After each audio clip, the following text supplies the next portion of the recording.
ஓம் சக்தி. சேலத்தில் ஓர் சமயபுரம். இந்த சேலத்து சமயபுரம் மாரியம்மன் தற்சமயம் ஆயிரம் பக்த கோடி பெருமக்கள் அமாவாசை தோறும் இந்த அம்மா வழிபாடு செய்துகிட்டு இருக்கிறாங்க.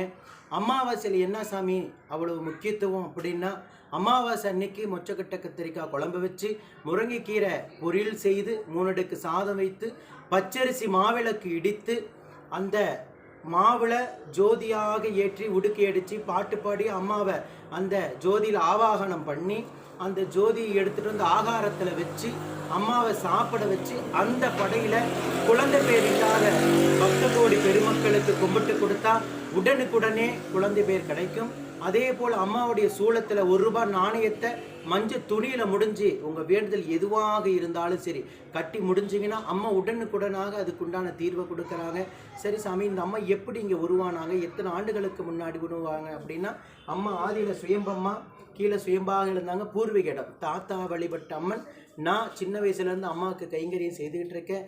அம்மா எனக்கு உருவம் அமைங்கன்னு சொல்லி 21 இடத்துலேருந்து புற்று மண் எடுத்துகிட்டு வந்து சமயபுரத்துலேருந்து மண் எடுத்துகிட்டு வந்து அம்மா உருவமாக உக்காந்து இப்போ 10 வருஷம் ஆகுது.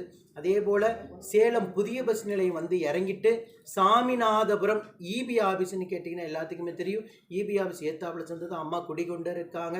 உங்கள் பிரச்சனை எதுவாக இருந்தாலும் சரி 1 ரூபாய் நாணயத்தில் அம்மா தீர்வை உங்களுக்கு கொடுக்குறாங்க. அதே போல் அமாவாசை அன்னைக்கு காலை 10 மணிக்கு கும்பப்படையில் ஆரம்பம். 10 மணிலேருந்து இரவு 8 மணி வரைக்கும் அந்த பிரசாதம் கொடுப்போம். எத்தனை ஆண்டுகள் குழந்தை வர இல்லாதவங்க 15 வருஷம் 13 வருஷம் 8 வருஷம் 9 வருஷம் இல்லாதவங்களுக்கு 3வது மாதமே கருத்தங்கி குழந்தை பேர் எவ்வளோ பக்தர்கள் அடைஞ்சிருக்காங்க. நீங்களும் இந்த ஆலயத்தை தேடி வாங்க. ஓம் சக்தி பராசக்தி.